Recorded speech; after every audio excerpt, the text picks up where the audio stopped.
Assalamualaikum warahmatullahi wabarakatuh. Perkenalkan, nama saya Ririn Gumaitri, NIM 2020-143025. Nah, di video kali ini saya akan membahas materi tentang struktur pelayanan bimbingan dan konseling di sekolah dasar. Tugas dari dosen pengampu Ibu Endang Surtioni, MPD. Baiklah, adapun struktur pelayanan bimbingan dan konseling di sekolah dasar yaitu satu, ruang lingkup dan bidang pelayanan terdiri dari satu, ruang lingkup bimbingan konseling di sekolah. Kaitannya dengan pelayanan bimbingan konseling mencakup bidang kurikulum, administrasi, dan juga kesiswaan yang semuanya saling mendukung. Yang kedua, bidang pelayanan bimbingan konseling di sekolah sangat penting untuk perkembangan peserta didik, di mana dalam bimbingan mencakup bimbingan pribadi, sosial, belajar, maupun karir, sehingga dengan adanya pemberian bimbingan ini diharapkan peserta didik bisa lebih mengarahkan dirinya untuk lebih baik, serta bisa mengembangkan bakat minatnya terutama dalam pemilihan untuk melanjutkan ke jenjang yang lebih tinggi dan membantu dalam mengarahkan bidang kerja yang sesuai dengan bakat minat peserta didik. Yang kedua, fungsi, prinsip, dan asas bimbingan konseling yaitu satu, fungsi bimbingan konseling terdiri dari fungsi pemahaman, yaitu membantu konseling agar memiliki pemahaman terhadap dirinya dan lingkungannya. Yang kedua, fungsi preventif, yaitu memberikan bimbingan kepada konseling tentang cara menghindarkan diri dari perbuatan atau kegiatan yang membahayakan dirinya. Yang ketiga, fungsi pengembangan, yaitu konselor senantiasa berupaya untuk menciptakan lingkungan belajar yang kondusif yang memfasilitasi perkembangan konseli. Yang keempat, fungsi penyembuhan. Fungsi ini berkaitan dengan upaya pemberian bantuan kepada konseling yang telah mengalami masalah, baik menyangkut aspek pribadi, sosial, belajar, maupun karir.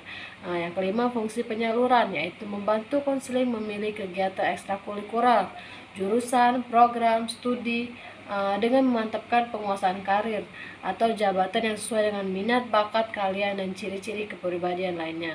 Yang keenam, fungsi adaptasi, yaitu membantu para pelaksana pendidikan untuk menyesuaikan program pendidikan terhadap latar belakang pendidikan, minat, kemampuan, dan kebutuhan konseling. Yang ketujuh, fungsi penyesuaian, yaitu membantu konseling agar menyesuaikan diri dengan dirinya dan lingkungannya secara dinamis dan kondusif. Yang ke-8, fungsi perbaikan, yaitu membantu konseling sehingga dapat memperbaiki kekeliruan dalam berpikir, berperasaan, dan bertindak. Yang ke-9, fungsi fasilitasi, memberikan kemudahan kepada konseling dalam mencapai pertumbuhan dan perkembangan. Yang ke-10, fungsi pemeliharaan, yaitu membantu konseling supaya dapat menjaga diri dan mempertahankan situasi kondusif yang telah tercipta dalam dirinya. Selanjutnya, prinsip bimbingan dan konseling. Satu, bimbingan dan konseling diperuntukkan bagi semua konseling. Yang kedua, bimbingan konseling sebagai proses individuasi. Yang ketiga, bimbingan menekankan hal yang positif. Keempat, bimbingan dan konseling merupakan usaha bersama. Yang kelima, pengambilan keputusan merupakan hal yang esensial dalam bimbingan dan konseling. Yang keenam, bimbingan dan konseling berlangsung dalam berbagai settingan kehidupan.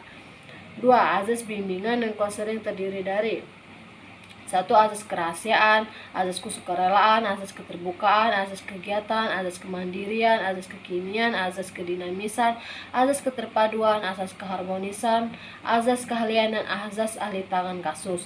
Yang ketiga, jenis layanan kegiatan pendukung dan format layanan dalam bimbingan konseling. Satu, jenis layanan dalam bimbingan konseling yaitu terdiri dari layanan orientasi, layanan informasi, layanan penempatan penyaluran, layanan penguasaan konten, layanan konseling perorangan, layanan bimbingan kelompok, layanan konseling kelompok, layanan konsultasi, layanan mediasi, dan layanan advokasi. Yang kedua, kegiatan pendukung dalam bimbingan konseling yaitu terdiri dari aplikasi instrumentasi, kedua himpunan data, yang ketiga konferensi kasus, yang keempat kunjungan rumah, yang kelima tampilan kepustakaan, dan yang keenam tangan kasus. Tiga, format layanan yaitu individual, kelompok, klasikal, lapangan, pendekatan kasus kolaboratif, dan jarak jauh. 4, program layanan bimbingan konseling yaitu terdiri dari program tahunan, program semesteran, program bulanan, program mingguan, dan program harian. Baik, itulah materi yang dapat saya sampaikan pada video kali ini. Lebih kurang saya mohon maaf, saya akhiri. Wassalamualaikum warahmatullahi wabarakatuh. Terima kasih.